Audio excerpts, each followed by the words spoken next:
showroom မှာရှိရအခုကားလေးနဲ့မိတ်ဆက်ပေးပြီဒီကောင်ဆိုရင် Mercedes E300 ပေါ့နော် E300 2013ဈေးက2950ခေါ်ရတယ်ပြီးရင်ဒီမှာ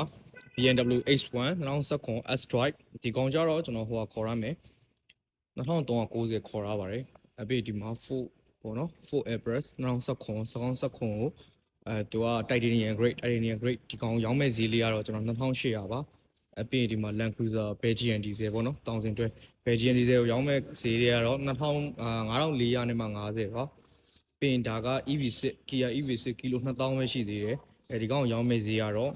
2450ပါအပြင်ဒီမှာ4 white truck ပေါ့နော် white truck ကိုအကုန်ဆင်ထားတယ်ခုနေ့ကပြတဲ့အတိုင်းပဲ suspension တွေပါဆင်ထားတယ်2019 model ဒီကောင်ရောင်းမဲ့ဈေးရတယ်2550ပါအပြင်ဒီမှာ Volvo ရှိမယ် Volvo AC90 ပေါ့နော် Volvo 90ကို inscription grade ဒီကောင်လေးရောင်းချမယ့်ဈေးက3950ပါအပြင်ဒီမှာ BYD တန်လေးရှိမယ် BYD တန်လေးကိုရောင်းချမယ့်ဈေးက2850ပါဒါတော့ BZ3 တက်စီပေါ့နော် BZ3 တက်စီပြီးဒီမှာ Aeon လေးဆိုရင်ကီလို3000ပဲရှိသေးတယ်ဒီကောင်လေးကိုရောင်းမယ့်ဈေးကတော့1290ပါပြီးရင် F115 ရှိမယ် 4F115 2015ကိုမှာ Larian grade တို့ရောင်းချမယ့်ဈေးကတော့1890ဖြစ်ပါတယ်ဒီကားလေးဝယ်ခြင်းနဲ့ဆိုရင်ကျွန်တော်ရဲ့ဖုန်းနံပါတ်ကိုဆက်သွယ်ပေးပါ